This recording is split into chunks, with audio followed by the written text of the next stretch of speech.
from Cooke City and is a recognized authority on Ernest Hemingway and the time he spent county and country.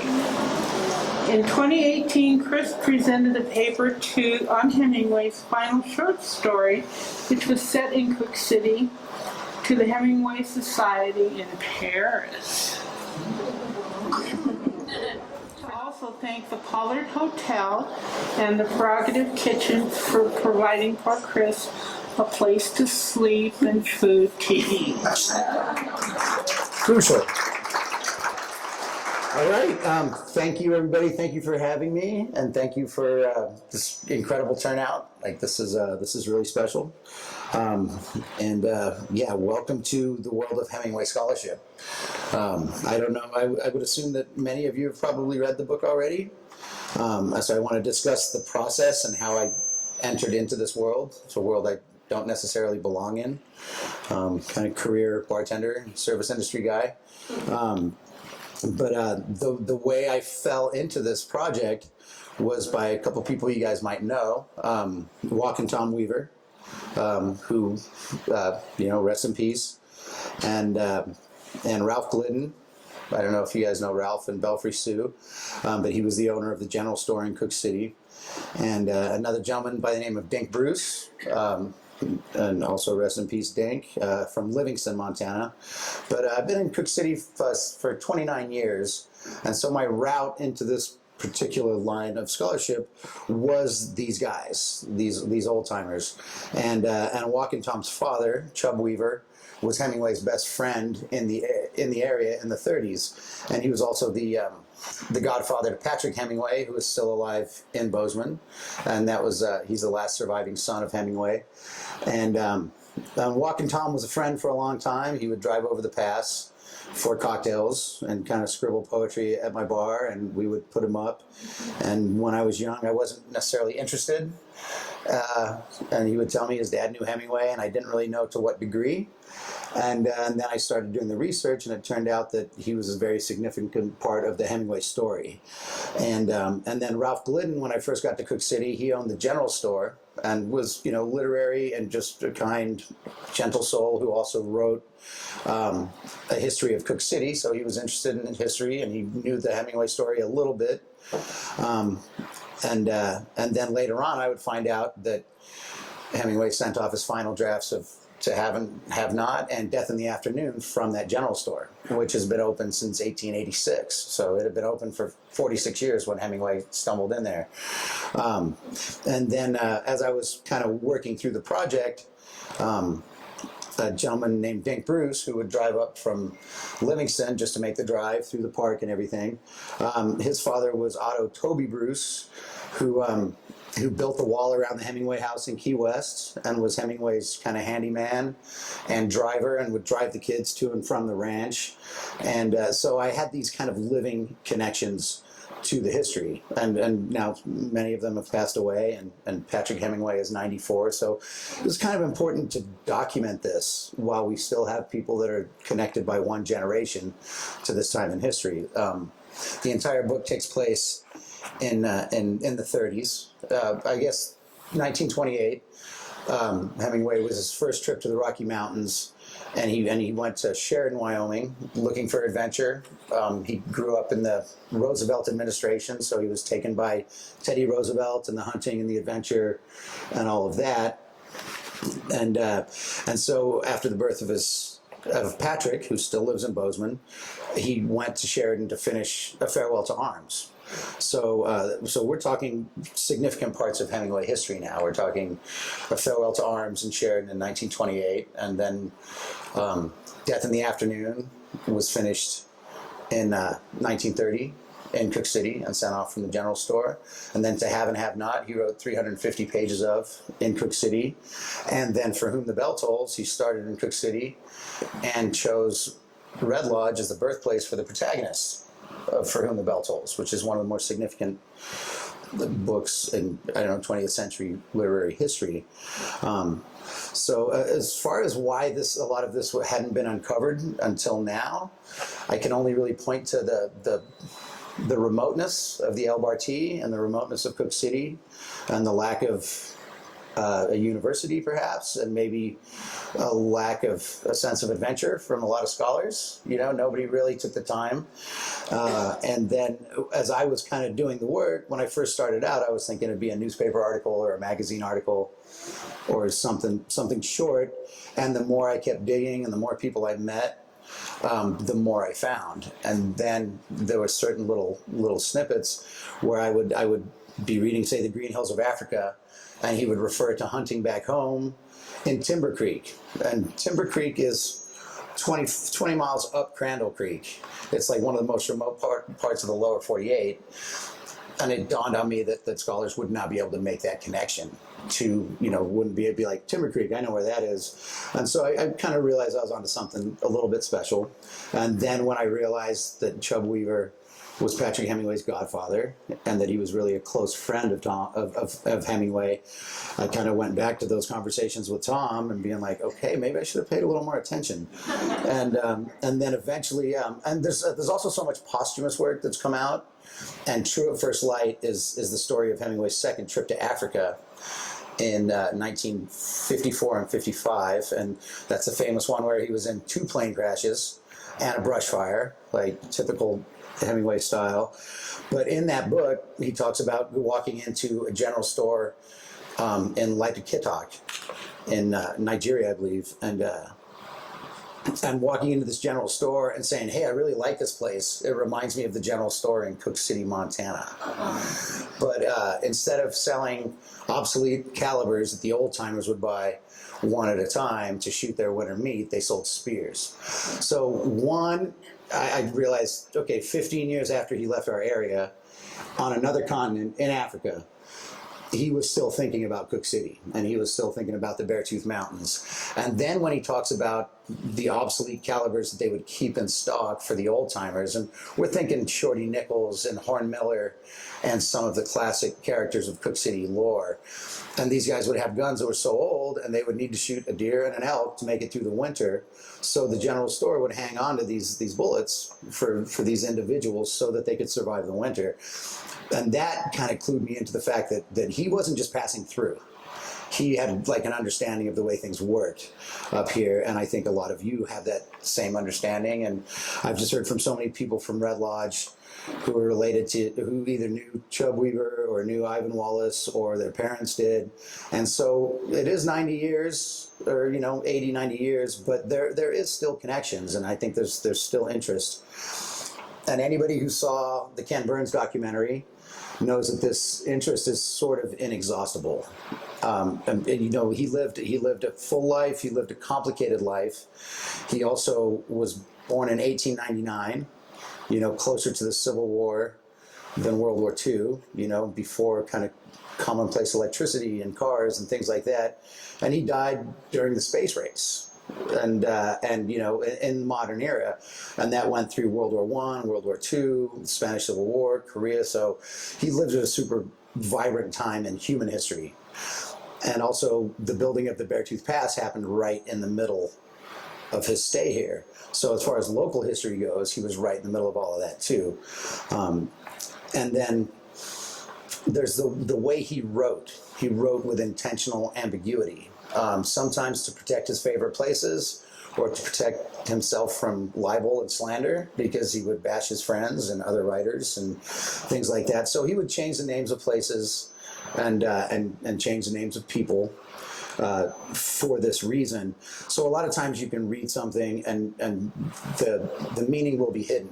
And I don't know how interested in Hemingway everybody is, or interested in local history everybody is, but the way you read Hemingway, you have to understand his iceberg theory. And his iceberg theory is, and he wrote in it, people probably know, he wrote in very simple sentences and, declarative sentences, and he didn't use long words, he didn't complicate things. So sometimes it can be a little boring or a little drab or sound a little, I don't know, like a layman rather than an intellectual. But this is the notion of the iceberg, that what you read on the page is the tip of the iceberg, and then the meaning is the giant behemoth underneath the water.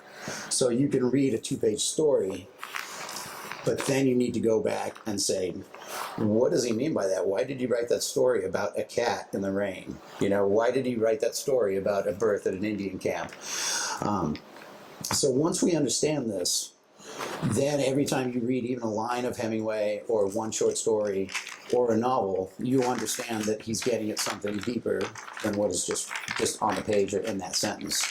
A great example of this is Indian Camp, which is his first story in our time, the Nick Adams stories. And I think of this as the beginning of his fiction. And talks about a little boy named Nick who goes across the lake with his dad, who was a doctor, to perform a birth at an Indian camp. And it's dark and it's ominous. And then as the birth happens through cesarean section, the father of the child slits his own throat and kills himself. And then he gets back in the boat with his dad and his uncle and paddles across the lake and says, hey, Dad, do a lot of men kill themselves? And do women kill themselves? And he's just talking about suicide in the very, very first short story he ever wrote. And so when we look at, you can read that story as just like a dark little piece of fiction about a terrible event at an Indian camp. Or then if you think, we presented with the tip, but then if you take a step back and you say, why did the father kill himself? Why did the father slit his own throat when the baby was born? If he was afraid of impending fatherhood, this is something he could have done earlier or done at a different time. And then you think, well, so maybe it was something about when the baby actually came out. And also, why is Hemingway's dad at this birth? Why is Hemingway's uncle at this birth? Oh, so maybe when that baby came out, it wasn't quite as Indian looking as it should have been, and that's why the father killed himself. Maybe it had blue eyes, So, this is just a theory and all that, but this is how we read Hemingway. Also, we also need to understand that all of Hemingway is fictionalized biography. The Nick Adams stories are about his childhood. A Farewell to Arms is about his experiences in World War I. Sun Also Rises is about his experiences in Spain. For Whom the Bell Tolls, yes, it's about his experiences in Spain, but there's a reason he chose Red Lodge as the birthplace for Robert Jordan. And I would suggest commonplace Hemingway scholarship suggests Robert Merriman as the inspiration for Robert Jordan. I would suggest that Chubb Weaver is also large inspiration for the character of Robert Jordan. Because while the whole story takes place in Spain, whenever he looks back on his time in America, he looks back on his time at the El Bartí and in the Beartooth Mountains. And I'll go to one quick example. I'm going to lean heavily on For Whom the Bell Tolls because we're in Red Lodge, and that's where Robert Jordan is from. At one point in the book, the little band of rebels is planning this assault on a bridge, and a snowstorm moves in. And so he writes, but a snowstorm was the opposite of all that. In a snowstorm, you came close to wild animals, and they were not afraid. They traveled across country not knowing where they were, and the deer stood sometimes in the lee of the cabin. In a snowstorm, you rode up to a moose, and he mistook your horse for another moose and trotted forward to meet you. In a snowstorm, it always seemed for a time as though there were no enemies. In a snowstorm, the wind could blow a gale, but it blew a white cleanness, and the air was full of a driving whiteness. And all things were changed, and when the wind stopped, there would be stillness. This was a big storm, and you might as well enjoy it.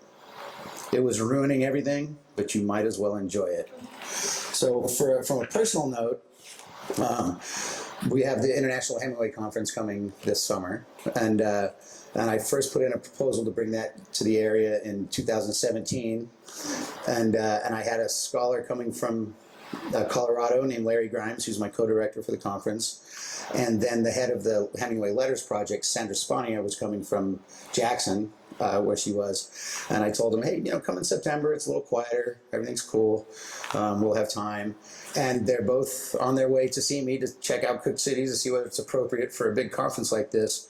And we got 18 inches of like heavy, wet September snow. And, the cell service was out. Like they couldn't get over the roads. Dunraven was closed. Chief Joseph was closed. And I was just like, well, there goes that, right? Like so much for that idea. So in my mind, I was like, I'll just go to that snowstorm chapter for Whom the Bell Tolls. And it was a big storm and you might as well enjoy it. It's ruining everything, but you might as well enjoy it. And so I went to that, and that was my intent. And I'd read For Whom the Bell Tolls sometime before. And this is just an example of Hemingway's ambiguity and the way he writes, that you can go back and read something a second time, and if your life has changed or if the world has changed, all of a sudden that particular section of a story or that story itself can take on absolutely new meaning. So as I was going through this to kind of prep these guys for the storm and all that, I kept reading, and then there's a discussion because of the snowstorm. The band they're not rebels, actually, they're the loyalists, the Spanish loyalists.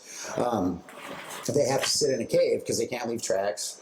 So they're sitting in the cave and they're just talking, and they're talking about the beginning of the Spanish Civil War, and they're talking about fascism versus communism, because those are the only two options there, because the Western powers were not involved in Spain. And they go on this long discussion about land reform and land ownership. And the Robert Jordan character talks about free-range cattle and property taxes and how things work in America, that keeps regular folks tied to the land, and we can access public land and this and that. And he's talking about agrarian reform. He's talking about free-range grazing. He's talking about all that stuff. And then the Spanish kids in the cave say, yeah, but are there fascists in America? And Hemingway's quote is, there are fascists. They don't know they're fascists, but when the time comes, they will find out. And so this was 2017, and this was 1 month after the rally in Charleston, the white supremacist rally in Charleston. So here I go, digging back for a story about a snowstorm, and then all of a sudden I find Hemingway's take on the rise of fascism in America.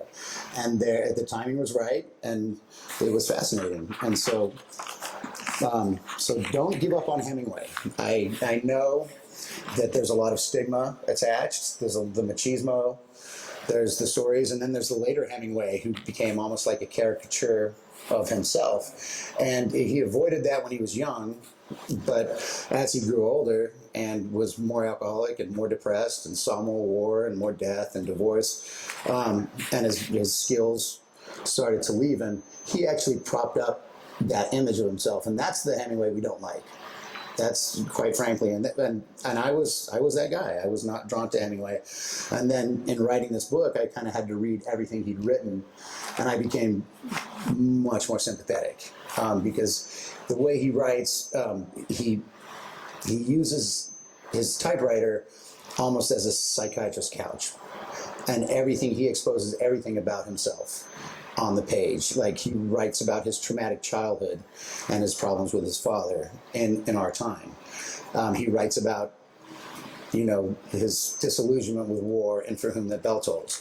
He writes about impotence in The Sun Also Rises, and he was blown up in World War I, 217 wounds to the lower half. And so these are the things he struggles with. And then he also writes about suicide a lot, and he writes about his father's suicide a lot. And it's important to note that before his time in the Yellowstone High Country, I like to call it, but the Beartooth, essentially, Wyoming, Montana border, 6 months before he came up here, his father shot himself. So the entire time he was up here, he was struggling with this. And then it takes basically the entire decade for him to deal with it. And any struggle in his life, he would eventually put down on paper. His mother dressed him as a girl until he was 7. And there's lots of latent homosexuality in Hemingway, actually, and that didn't come out until the Garden of Eden, the story of the Garden of Eden, and that was published posthumously, but it was the last thing he was writing on, and he let that out about himself. So the machismo was the front, the real guy is in the pages, and it's worth digging into, and it's fun. It's an intellectual exercise. Like anytime you read a story, you know there's more to it. So yeah, the biography part and the fiction part is crucial. And Nick Adams is the early Hemingway fictional character, and the rest of them are the protagonists of the novels, essentially. And so after spending his time up here, the first book that comes out after he leaves the region is For Whom the Bell Tolls. And he chooses Red Lodge as the birthplace for Whom the Bell Tolls. Also, after leaving here, he didn't publish another novel for 10 years, and he didn't publish another short story for 14 years. So he would call it a belle epoque, the French term for like a grand period, a great period. So we're talking about Farewell to Arms, Death in the Afternoon, Green Hills of Africa, To Have and Have Not, and For Whom the Bell Tolls. This is like the best section of Hemingway's career. And it spans only 11 years.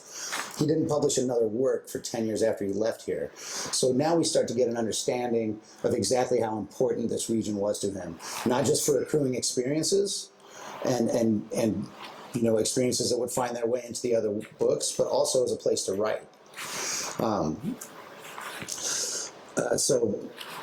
I did present a paper to the Modern Literary Association too about Winner Take Nothing, a collection of short stories, and that contains Wine of Wyoming, which is set during his time in Sheridan, and it includes The Gambler, the Nun, and the Radio, which is set at the St. Vincent's Hospital in Billings, and then it also includes a story called Fathers and Sons, and obviously that takes on some heavy meaning when it comes to Hemingway. He had troubles with his own sons. His father was a suicide, and so it's not just a flippant titling of a story. And in this story, this is the final Nick Adams story, okay? Because there's all the stories from In Our Time, and there's the Big 200 Rivers, Part 1 and 2, and then there's Light of the World, which he wrote at the cabin in the Elbartee, and then there's this last one, and it's called Fathers and Sons, and it's the Hemingway character Nick Adams as a man with his own son, and he talks about kind of adolescence and what his father taught him about sex and growing up and things like that, and he's just kind of having this chat in the car with his kid, and but he's thinking back to his own relationship with his father. And then at the end of the story, his son says to him, "Dad, why don't we ever go see Papa's grave? Why don't we ever go to Grandfather's grave?" And so one, that tells us that they have never visited the grave of his dead father. And then, of course, iceberg theory, you're like, why? And we know from Hemingway scholarship, because he's a suicide, and it's obviously too difficult for Hemingway to take his children there and to address this and to talk about this. And then the kid says, hey, maybe we could all be buried at the ranch. Maybe you could be buried at the ranch, and this is the ranch on the Clark's Fork. Maybe we could be buried there. So my paper to the Modern Literary Association is suggesting that this was Hemingway's attempt to move Nick Adams west and to move his spiritual home west to this spot right here. And if we look at the very end of the Carlos Baker biography, the life story, when he's deteriorating and he's had shock therapy and he's depressed and on the verge of suicide, he commissions a book called Fly Fishing the Waters of Yellowstone by Herbert Wellington. And Baker describes it as something that can still bring him back to life. And so at the very, very end of his life, he's looking back on this time as that belle epoque, not just for a writer, but also as a person and as a man. And any of us that live here and that have found a home here, we find that solace in the mountains, right? And we find that peace, whether it's on the rivers or on the ski slopes or hunting elk or just watching sunsets. Like, that's why we stay, I mean, I literally had to jump on a snowmobile at 8:30 this morning in order to get here, but this is the life we've chosen, right? As I bring out my inner godfather. So anyway, that's important. Okay, I lost my track of thought. All of a sudden, I was with the Corleone family there for a minute.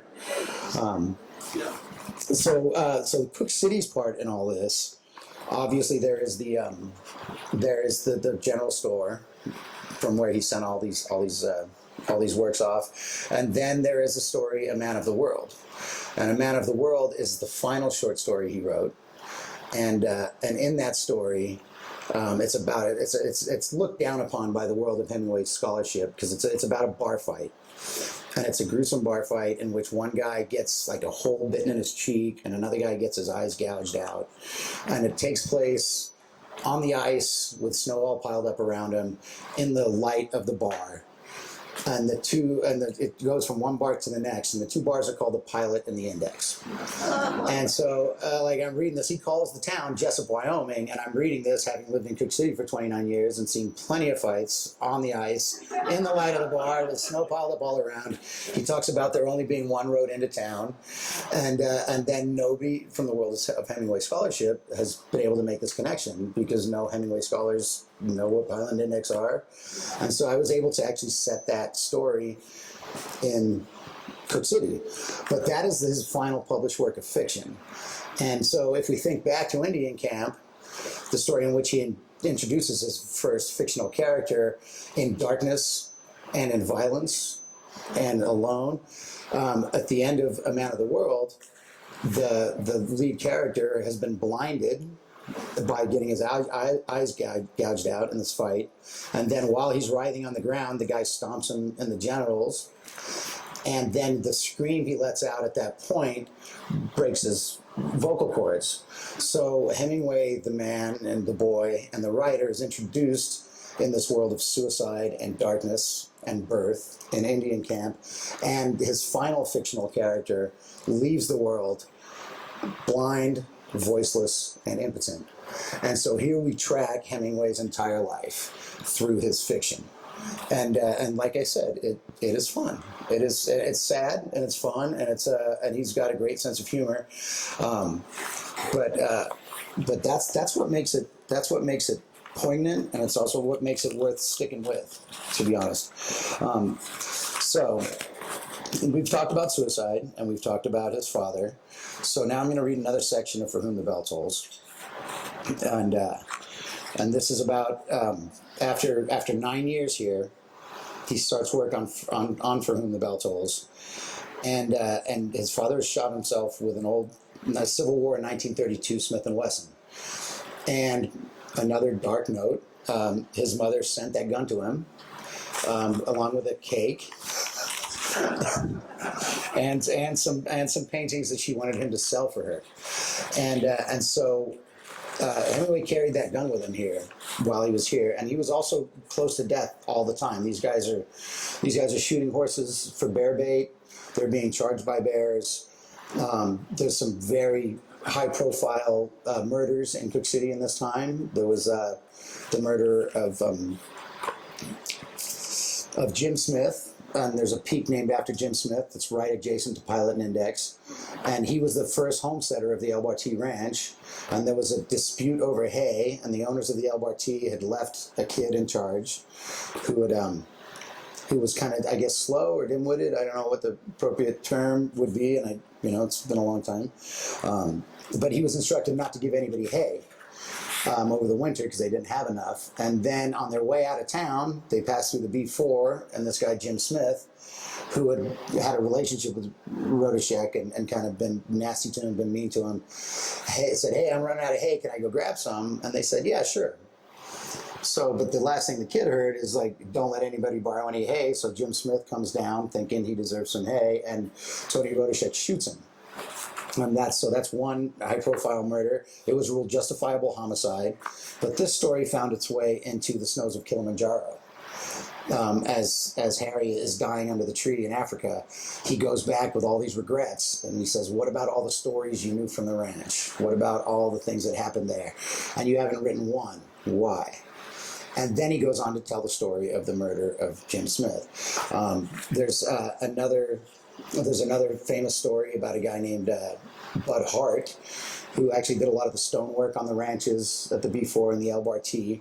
And he had caught gold fever, and he was in a bar, probably Hoosiers, and two guys, Les Leitner and Walt McCall, had been hitting him up for where he'd been finding his gold and hitting him up and at the bar, and there'd been apparently, like, the shots were fired, and he went home knowing that they were probably going to come for him, and he laid in wait for them, and he killed the first one with a gun, and then his gun jammed, and he killed the second guy with an axe. And he then stored their bodies in the woodshed until spring, because it was winter. True story, and it's in the Livingston Enterprise. Like, you can find this. And actually, Tim Hart, who is Bud Hart's grandfather, came to me and put me straight on some dates and sent me the article and the whole thing. But this happened in 1935, and Hemingway would be back in 1936. So violence and death was very, very, very much omnipresent, and his father had just killed himself, so obviously it was on his mind. And if we read his letters, we know that it was on his mind. Like, he talks about, he goes through one event where he loses a horse race, and this kid shoots a bigger bear than him, and he loses a crap game, and then the guy tells him that to have and have not's not that great, which it's not. And then he writes in a letter, life can be a big disgust sometimes, and it'll be a shame when I have to shoot myself. But I'll have to arrange to be shot so as not to have a bad effect on the kids. And that's 1936. So it's right there. So the way Hemingway would work with the psychiatrist's couch / typewriter would be, he would struggle with these things until he could get them down on paper. And so here's the section of For Whom the Bell Tolls that describes a ride from Red Lodge to Cooke City with Chub Weaver. He had put the gun back in the drawer in the cabinet where it belonged, and the next day he took it out, and he had ridden up to the top of the high country above Red Lodge with Chub, where they had built the road to Cooke City. Now, over the pass and across the Beartooth Plateau, up where the wind was thin and there was snow all summer on the hills, they stopped by a lake which was supposed to be 800 feet deep and was a deep green color. Chub held the two horses and climbed out on a rock and leaned over and saw his face in the still water. He saw himself holding the gun, and then he dropped it. Holding it by the muzzle, he saw it go down, making bubbles, until it was just as big as a watch charm in that clear water. And then it was out of sight. And then he came back off the rock, and when he swung up into the saddle, he gave old Bess such a clout with the spurs that she started to buck like an old rocking horse. He bucked her out along the shore of the lake, and as soon as she was reasonable, they went on back along the trail. I know why you did that with the old gun, Bob, Chub said. Well, then we don't have to talk about it, he had said. And they never talked about it, and that was the end of his grandfather's sidearms. So here we see the example of him waiting, and this book came out in 1940, so this is after 10 years in the Beartooths at the Alberti, where he has struggled with his father's suicide, and in the same collection of stories that I mentioned, Fathers and Sons being in, and Gambling on the Radio and Wine of Wyoming, we also have Homage to Switzerland, which is a story about just sitting at a cafe in Switzerland, and it's told three different times through a slightly different perspective, like perspective of the girl, perspective of the boy, perspective of the waiter. And at the end of that story, he's the person he's talking to says, "Oh, I would have loved to have met your father," and the narrator says, "Well, that's a shame because he shot himself." And the guy says, Well, I'm sure that was a blow to science and his family." And then the character ends with, "Well, science took it really well," which essentially is his way of saying his family didn't. And then there's also A Clean, Well-Lighted Place, which is about an old man who has recently attempted suicide and is sitting in a cafe, a clean, well-lighted cafe, and the one waiter wants to kick him out, and the other waiter is like, "Man, you should just let this guy chill, man. He's going through some action." And so we just see that this is absolutely a constant. And then at the end of his time here, and this is at the very end of For Whom the Bell Tolls. So at the end of his time here, at the end of his work in fiction here, and at the end of For Whom the Bell Tolls, he finally deals with his father's suicide. And then I'm going to go to one more section about his father, and I will return to my theory that he was trying to move his fictional home of Mick Adams or of any of those other protagonists to this area. And so in For Whom the Bell Tolls, he talks about not only Robert Jordan being from Red Lodge, but also the moment he leaves his father behind and when he leaves Red Lodge. And so here we go. This is page 405, right at the very end. Robert Jordan had not felt this young since he had taken the train to Red Lodge to go down to Billings and to get the train there to go away to school for the first time. He had been afraid to go, and he did not want anyone to know.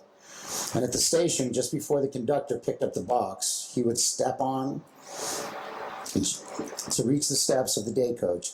His father had kissed him goodbye and said, "May the Lord watch between thee and me while we are absent from the other."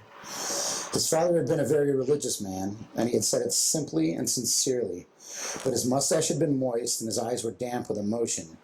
And Robert Jordan had been so embarrassed by the damp religious sound of the prayer and his father kissing him goodbye, and he had felt so suddenly so much older than his father and sorry for him, and he could hardly bear it. After the train started, he had stood on the rear platform and watched the station and the water tower grow smaller and smaller, and the rails crossed by the ties narrowed toward a point where the station and the water tower stood, now minute and tiny in the steady clicking that was taking him away. And now here we see his separation from his father and his dealing with his father's death. And this takes place in Red Lodge as an adolescent. And then the water tower diminishing and diminishing and getting smaller and smaller. That is his father's impact on his life. And once again, we return to the iceberg theory. And then now at the very end, I don't know, who's read For Whom the Bell Tolls? Right, do you know how it ends? If Hemingway and Shakespeare, it never ends well. Let's just put it that way. Right? But there is a point at the very end of the book. We're now on the second to last page, and Robert Jordan is not doing well, and he's trying to hang on in order to shoot a Spanish rebel / fascist who was pursuing his little band of loyalists, and he's trying to keep himself alert and trying to keep himself awake and alive. And he says, think about them being away. Think about them going through the timber, talking about the band of loyalists getting away. Think about them going up the slope. Thinking about them okay tonight. Think about them traveling all night. Think about them hiding up tomorrow. Think about them, damn it. That's just about as far as I can think about them. And then he says, think about Montana. And so he goes back, and this is something that Hemingway has always done, has leaned back on his experiences in the woods and in pure nature. And anybody who has read The Big Two-Hearted River, it's a story about recovering from the trauma of war. But war is never mentioned, soldiers are never mentioned, the year is never mentioned. It is just somebody who's obviously traumatized going and finding solace on the creek and finding solace through fishing. And so now we have Robert Jordan, as he lays dying, trying to stay awake long enough to shoot these people pursuing this little band of loyalists, and his first instinct is to think about Montana. And so I'm just using these examples to kind of, most people think of Hemingway places as Key West, as Upper Peninsula, Michigan, Madrid, Paris, Cuba, and all of that. But my point in writing the book, my point in presenting to the Hemingway Society, and my point is in bringing the conference here, is to kind of present this area as another spiritual home of Ernest Hemingway. And through all the different experiences, the car accident that he was in, which was just outside Laurel, he left the El Barti for the first time, and it's a really great story because he's with John Dos Passos and Floyd Allington, who was a bootlegger from Red Lodge. Like, what a trio, right? And they jump in the 1928 Model A Sport Coupe, and they throw it's Halloween night, and they throw Floyd Allington in the back with a bottle of bootleg bourbon. And they spend the night at Mammoth Hot Springs, and then they drive towards Billings, and get into a car wreck. And the reasons for the car wreck, I think Allington says it was the lights of an oncoming car, and then Hemingway says it was loose gravel, and then Dos Passos says it was a car backing out of a driveway. So we're going to go ahead and assume it was the bourbon. But then his arm was broken really, really severely. And this is what tomorrow I go to Billings, and so this is definitely the Red Lodge talk. Tomorrow will be the Billings talk. And because that accident and the recovery from it, not only did it turn into The Gambler, the Nun, and the Radio, but the way he describes the break in his arm, it's broken and then it won't heal. They ended up tying it up with kangaroo tendon. And there's actually a really good documentary called Paradise and Purgatory, Hemingway at the LBRT Ranch in St. Vincent's Hospital. And that was put together by Montana PBS. And I believe there's a copy here in the archives somewhere, because I came here and watched it many years ago. But the way he describes his broken arm, with it, the compound fracture is avoided, but he can see the bone kind of poking the skin up. That's exactly how Robert Jordan describes his broken leg at the end of For Whom the Bell Tolls. And then if we go to Green Hills of Africa, there's a scene where he's describing watching horseflies torture the horses, like under their tail, and biting them. And then he kind of just goes into this little soliloquy about suffering.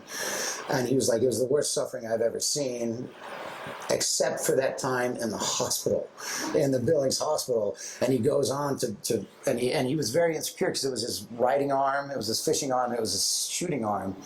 And they tried to fix it time and time again, and it wouldn't take. So he was facing losing his hobbies and his career. And these were the days of bootleg liquor and of morphine, and he was there for 7 weeks, and he was pretty spun out.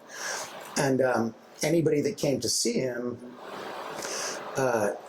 would describe, like, he was just irrational and abusive, like straight up abusive towards Pauline, who was taking care of him.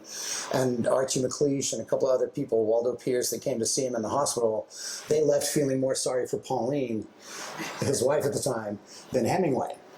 And so anybody who has read Snows of Kilimanjaro, it is about a writer dying under a tree in Africa who just viciously berates his wife for being richer than him, and he's got insecurities about that, for not letting him drink while he's, whilst they're waiting for the plane. And so I would suggest that relationship and that entire dialogue is based on his time in Billings and at that hospital there. So we see the effect of the Yellowstone High Country and his time here throughout the work. And so For Whom the Bell Tolls comes out right after he leaves here. The next novel he publishes is Across the River and Into the Trees, which is not very good. But it takes place in Venice, and it's essentially a fictionalized Hemingway character named Colonel Cantwell returning to the site of his injury in World War I. But Colonel Cantwell is from Montana, and he's, was a member of the Montana, National Guard when he was 16. And he's driving around with his driver, who's from Wyoming, and his name is Jackson, right? So it's Cantwell and Jackson talking about, and then as they're approaching the site of the injury, which is just outside of Venice, they start talking about tough towns, and the Cantwell character is just like, Venice, now that's a tough town. Like, all port cities are tough, and that's an old town, and people have their image of it, but that's a tough town. And Jackson goes on to talk about how, well, that's nothing compared to Rollins, and it's nothing compared to Gillette. And Cantwell says, well, this town of Venice, with everybody behaving nicely, is as tough as any town in the world, except for Cooke City, Montana, on the day they have the old timers fish fry. And so that is the very next novel he publishes, and he chooses to make that character a Montanan too.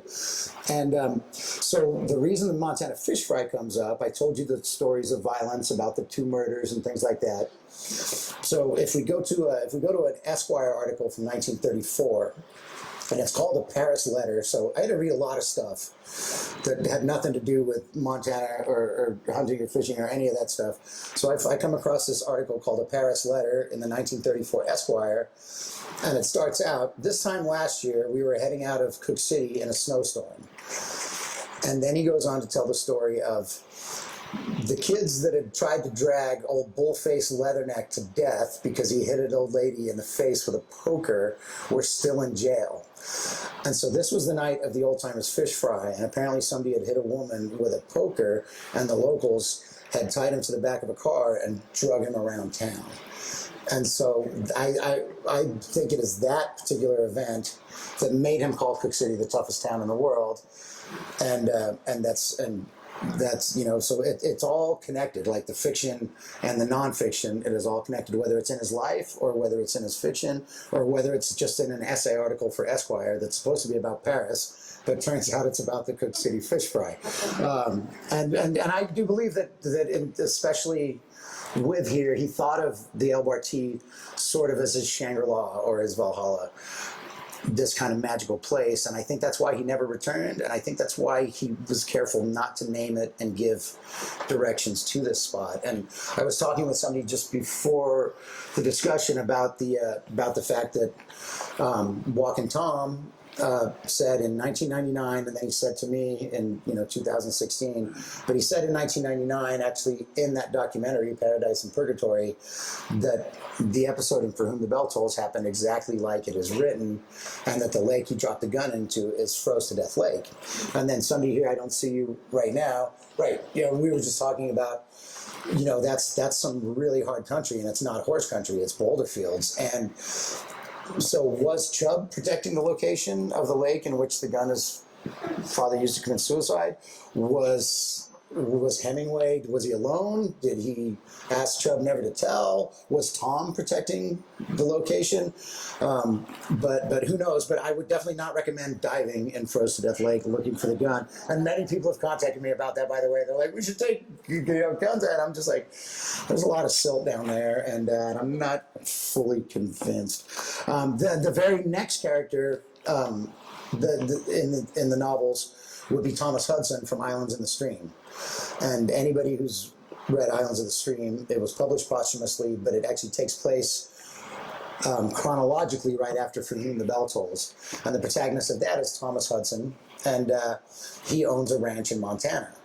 And he switches up the personalities, so the Thomas Hudson character is a painter, and his friend is an author. So this is basically Dos Passos and Hemingway, but he just switches their professions.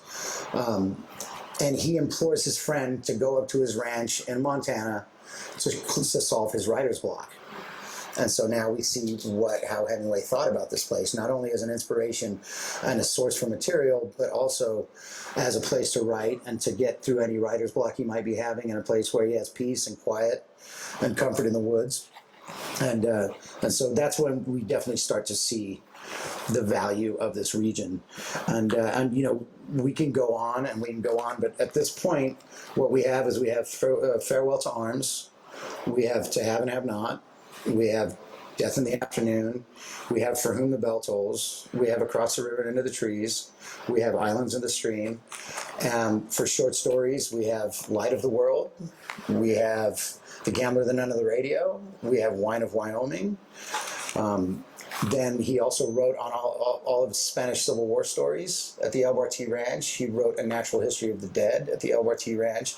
And the final short story he ever wrote, A Man of the World, is set in Cooke City. So while people might think that, it's really just Key West and Madrid and Paris and all of that, this place is significant, and it's significant not just to us, but it's significant to Hemingway scholarship as a whole, and that is why I think that is what convinced the Hemingway Society to bring their international conference here. And these are usually in places like Paris and Madrid and Michigan, but they will be here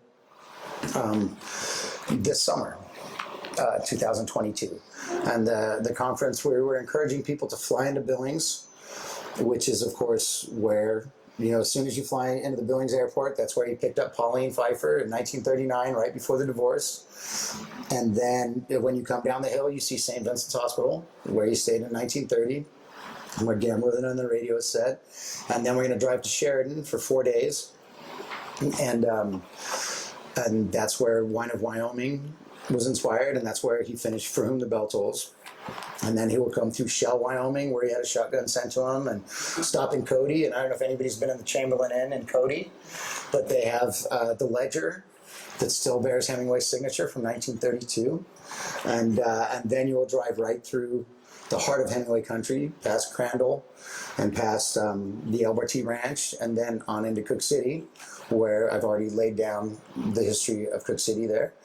And then come over the Beartooth Pass into Red Lodge, the birthplace of Robert Jordan, and then back to Billings. So it's a nice chronological trip through Hemingway's entire time here. And as of right now, I think we have 164 papers being presented. We have the author of Longmire is going to be the keynote in Sheridan. And A. Martinez, who plays one of the characters on that show, is gonna read from Wine of Wyoming. And then we're going to go over to Cooke City, and we're going to try and introduce the world of Hemingway scholarship to the world of Yellowstone and the kind of unique wilderness that we're lucky to have up there, and the grizzly bears and the wolves. And so the keynote over there will be Doug Peacock, who was the inspiration for Hayduke in Edward Abbey's Monkey Wrench Gang, and is now probably the chief advocate for the Yellowstone grizzly. So it should be a pretty good event, and I will go into. I'm going to open it up to questions at this point and discussion, and then I can discuss how to participate in the conference towards the end if that's something you guys want to be a part of. Okay, so I'm not sure how long I took there, but let's get the discussion going. Talk to me. When, where, and why did you ever read your very first Hemingway? The one I paid attention to, that would have been 1995 at the University of Montana. It was Indian camp. It was Indian camp, and I took a course, and I poached that iceberg theory part of that whole thing from that course. And I actually dropped out partway through that class, dropped out of college, and I traded the academic life for life in Cooke City. And it's 25 years later, it's all come back around, right? But that was my first introduction to him, and I think a lot of us read things in high school or maybe in college when we're made to read them, and then you have this notion that you've read it when in reality you really haven't. And I actually, right after Walking Tom passed away, I had the Red Lodge Historical Society, and some of you were probably there. And now I feel nervous, but I asked, this is like 8 or 10 people, and I said, so who's read For Whom the Bell Tolls? And everybody raised their hand, and I said, so where's the protagonist from? Blank.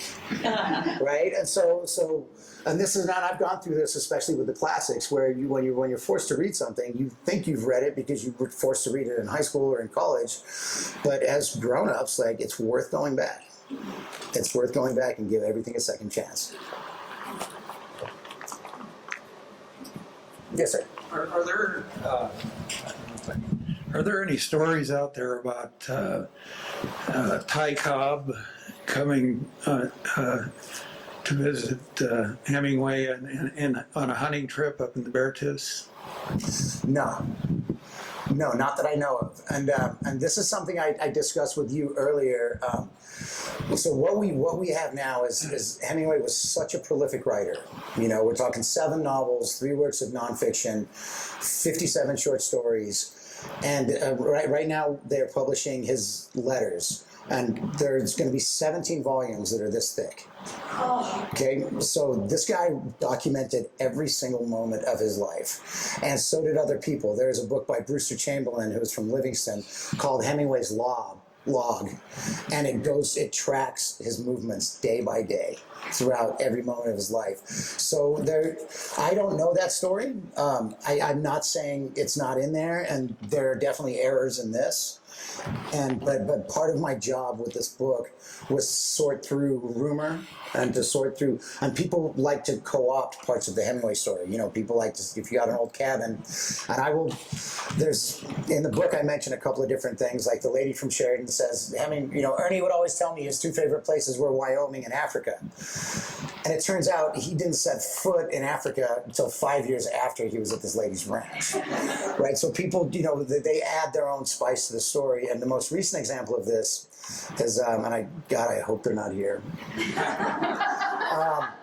But I had 10 bar in Cooke City at the Miners, and when the book came out, a couple who had just bought a ranch in Sunlight, and they had an old log cabin on the property, and they were like, yeah, I guess it came from the El Barchi, and I guess it's the one Hemingway used to stay in, and you know, there's a signature on the wall, and you know, and I was just like, well, I mean, like, I doubt it, but like, send me a picture of the signature, and we'll check it out, because we've got his signature at the Chamberlain Inn, and Cody, we can compare them. It's simple, like, and Ernest was spelled with an A. The first name was misspelled.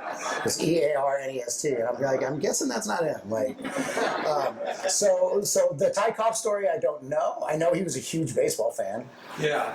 Well, if you're interested and you need a reference, there's in the biography of Ty Cobb, I think it was written about 20 years ago or something, and there's a discussion about that hunting trip. Right, and does it say the Beartooth? Does it say the El Barchi, or do you remember? I don't know. You know, with his connection to Sheridan, it could have been over there, but I think it's probably the Beartooth. Well, yeah. We know he was visited by Dos Passos in 1930, and Bill Horn and his wife Bunny, and also in 1930, and he was visited by Gerald and Sarah Murphys, who were the kind of financiers of the Lost Generation in Paris in 1932, and he was visited by Charles Thompson, whose brother Nordquist Thompson was the mayor of Key West, also in 1932, and we know he was visited by the Sheldons in 1936. Yeah, like I said, most of those things would be in the letters, and it just seems that he would have mentioned that, you know, like, and I also, the Letters Project, they finished the first 5 volumes, and it's only up to 1934. So that's why, I mean, this needs a rewrite, but you know, I went through COVID and all those things that you guys did too, but with that new collection of letters, we can dig deeper. And we can find the answer to some of these questions for sure. Is that through the JFK library? No, that is through Penn State and Cambridge. A lot of my pictures came from the JFK, though. You guys want to know the story of why the Hemingway collection's at the JFK library? Yes. Yeah. All right. Okay. So we all know that Hemingway was living in Cuba for all that time. For anybody confused about Hemingway's political stance, he was mostly an anti-fascist, but he was also communist sympathetic, and not intentionally, but because his love for Spain was so complete. And in the lead up to World War II, the Western democracies, namely England and the United States, were reluctant to fight Hitler in Europe. And so in Spain, there were 2 sides. There was the Nazis and there were the communists. So he gravitated to the communists. Okay, ask me again, train of thought, sorry. JFK Library. Oh, JFK Library, right. So then when he moves to Cuba, obviously there's a battle between Batista and Castro had tried the revolution once and was in prison and left and went back, and then when he came back, and also we have to think of this as the McCarthy era, and so the blacklist and all that, and people's lives and careers were being absolutely devastated by McCarthyism.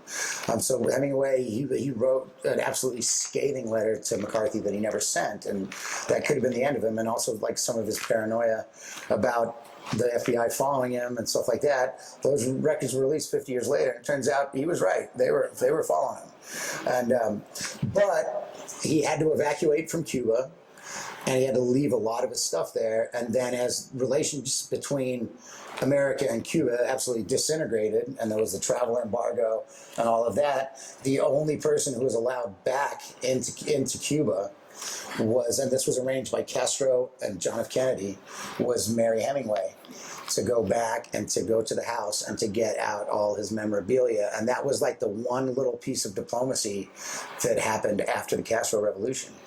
And so because of that, as a thank you to Kennedy, Mary Hemingway put the Hemingway collection at the JFK. Yes, sir.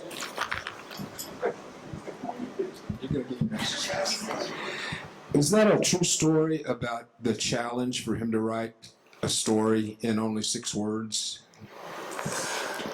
I don't know. Do you know that? I don't know. I'm not familiar with that. He would definitely write some very meaningful, very short stories, like one and a half page little ditties. I don't know where I read this, but the story was for sale, baby shoes, never worn. Yeah, okay, now I have that. Does sound familiar, right? And that's just a perfect example of Hemingway's fiction, which has been made fun of a little bit. And people, there are contests to see who can write most like Hemingway. But that's a perfect example of the iceberg theory. So thank you for that. Like, baby shoes for sale, never worn. That's like that's dark. Yeah, yeah, probably. Yeah, but that is exactly how he would write. And I remember. I was going back and forth with my co-director and talking about, people that aren't necessarily in the know about hunting and fishing and wilderness. And there's a part of the Big Two-Hearted River where he misses a fish, you know what I mean? Like, and it's just been overanalyzed. And me and Larry, who are both fly fishermen, are like, no, that shit happens. Like, it's just like, he just didn't set the hook. So we have to dig through this. And so, I'm like, my reading of Indian Camp could be totally wrong, but that's part of the joy. That's part of the joy in it, is that, like, art is, I guess beauty can be in the eye of the beholder, but art is in the eye of the perceiver. And, you think of going to that Museum of Modern Art where it's just like a blue circle and you're just saying, but that's the beauty of Hemingway is like two different people can come up with totally different meanings behind the story. And for me, myself, like when I was a young man, I'd read one meaning into it. And then after having children, I would go back and find totally brand new meaning, so it's cool, it's fun, and it's also endless. Which I'm excited for the conference to be over with, because it was supposed to be over with 2 years ago, and I'm ready to read some other stuff. But really, it is an endless pursuit, and it's fun. I was just curious about some of the movies that have been made about his books, and I'm assuming that you've probably seen some of those movies. Mm-hmm. Do they really reflect the writing of his stories and books, or?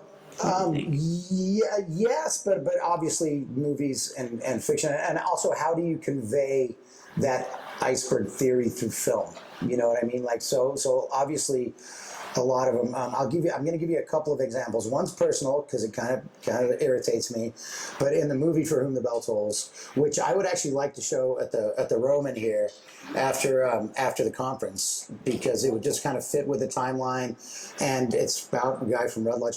But as he's looking down the barrel of his rifle, instead of saying "Think of Montana," which is right there on the page, on the second to last page, he says "Think of America." You're like, why you got to do that? Like, but a more pertinent example is A Farewell to Arms. And does everybody remember the end of Farewell to Arms? Like, if you didn't cry, you have no soul. Like, it's devastating. And then you get a sense for the callousness that overtook Hemingway because of all the trauma in his life. When Catherine and the baby die, speaking of baby shoes, on the table there, and he goes in to spend time with her, and she is gray like a statue, and he has no feelings. He's just empty inside, and he just walks out. And in the movie with Gary Cooper, he goes into the room and sees her there dead, and scoops her up in his arms and walks out onto the balcony. You know, all hotel rooms have balconies. And then this beam of sunlight like hits the two of them, and it's like this, and you're just like, no, that's freaking wrong. So some of them are good. No, they can never convey the depth. And on a side note, they're like, For Whom the Bell Tolls is excellent. A lot of this stuff is very old. You know, it's 1944, but it was nominated, I think, for 11 Academy Awards, and also has Ingrid Bergman in it. But it came out the same year as Casablanca, so it kind of like got washed into history.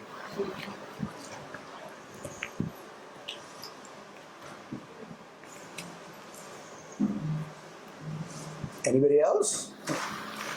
Okay, well, I will go on and discuss the conference just a little bit. I did talk about the the loop, and we're suggesting that people fly into Billings and then take the loop. We're also providing bus transportation. So if there is anybody here that wants to do that, it's incredibly reasonably priced. It's $300. And it picks you up at the Billings, at the used to be the Sheridan, I think it's like the Doubletree by Hilton, now the big one. It picks you up there, and we're going to go through the little Bighorn battlefield, because Hemingway talks about that, in across the river and into the trees, and true at first light, and then into Sheridan. We'll shuttle you around the Sheridan events, then brings you all the way over for a lunch stop in Cody at the Chamberlain and the Irma, and then into Cooke City, and then we're going to go down into Yellowstone and do the Chuck Wagon dinner out of Roosevelt, which is pertinent because of Roosevelt's influence on Hemingway and the Yellowstone backcountry, and then back through Red Lodge. And so that is an option for the conference. Also, people in Red Lodge and Billings are uniquely placed in a spot where you could just, it's $250 if you register now, and you can drive over and do events in Sheridan and get back here. You know, you can spend one night in Sheridan, come back here. I'm going to be doing a podcast for the Hemingway Society website. And then you could just zip over the pass for events and come. So you're in a good spot if that's something you guys want to participate in. Registration just opened on Monday. There is limited space. I think we had about 80 people in the first couple of days. We are going to open up a local registration, but not until April 15th, and that's for Montana or Wyoming people that would be interested in Sheridan by itself or interested in Cooke City by itself. But there is some concern that events will be full by the time that registration opens. So if you do want to participate in the conference, I encourage you to go to HemingwaySociety.org. Go to conferences, go to Hemingway in Wyoming and Montana, check out the overview, check out the transportation options, secure lodging as soon as you can. If you have friends, if you can sleep in your truck, because this is July in Yellowstone, like it's going to be anarchy. But if that's something anybody wants to be a part of, you are uniquely placed. And I'll tell you what, it cost me 10 grand to get back and forth to Paris. And I've got people coming from Serbia and from Egypt and from China.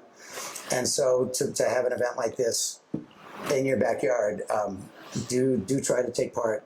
I am going to try and get the event going on the day after the conference here in Red Lodge, and I would be happy to talk to people throughout the rest of the day about that. And then I'm also going to try and do something on the eve of the conference in Billings. There's actually a TV movie about the gambler, the nun, and the radio that was released in 1960. And so to be able to watch the TV movie about the story set at St. Vincent's Hospital within a couple hundred yards from St. Vincent's at the International Hemingway Conference, like that's an opportunity. So I am going to try and get some public track events going on either side of the conference, but also this could just be the beginning. You know, this kind of puts this area on the map as a Hemingway destination. So anything the Red Lodge Historical Society or people want to do, you know, this loop between Red Lodge, Cody, and Cooke City, that is made, you know, Charles Kuralt called the Beartooth Highway the most beautiful road in the world. We all know what it looks like. We all know the vacation type opportunities. And I did used to fear bringing people here, but now it's like everything is full. Every summer, every hotel room, every VRBO, every campground, every campsite, it's full already. So we're not trying to keep people out. We're just trying to decide who we bring in. And people that like Hemingway, one, you know, you like literature, you like history. Also, you like food, you like booze, you like wine, you like hunting, you like fishing. And so it covers a lot of ground. And we're probably all connected to the tourist business in some fashion, one way or another, whether we like it or not. So once again, it's more about, it's not about, I was deathly afraid that, you know, like my buddies would go down to our favorite fishing spots and there'd be like a dude with a beard and a cigar like in their favorite fishing hole, and I was going to get grief for the rest of my life, but it's full already. So let's bring some cool people here. Cool. Will they be answering questions at the Hoosier Blog? Oh, hell no. Oh, God.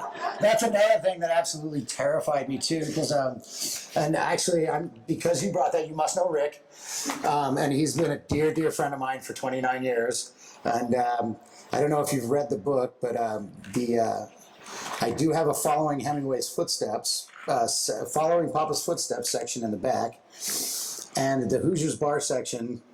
I'll read you the whole thing just for fun. Hoosiers opened in 1934 as Prohibition ended, and Hemingway visited here in 36, 38, and 39. The first person to attend bar at Hoosiers was Grace Anderson, and she remembered Hemingway coming in the morning or early afternoon, and this is in the 2006 fly fishing edition of the Big Sky Journal. There's an interview with Grace, and it's epic. And early afternoon, sitting at the end of the bar, writing and pushing his glass forward when he wanted another drink. Hoosiers was open all night, just like the bar in A Man of the World. This fact, along with other links to Cooke City in the story, means that Hemingway's final story probably takes place at Hoosiers in Cooke City. It has a population of 80, so it is unlikely there would be more than one bar open all night. Above the piano in Hoosiers is a picture of the 1930 old-timers fish fry, mentioned in Across the River and Into the Trees. And here's the part you're going to love. A cautionary note, Hoosiers is an old-time bar. There's no food, no television, no jukebox, no internet, no kids, no pictures, no public restroom, and no patience for people not buying drinks. Don't ask any Hemingway questions and do not enter unless you plan on having a couple of drinks. So I had to run that by Rick, and I'm like, can I put this in a thing? He's like, that's perfect. So hopefully there won't be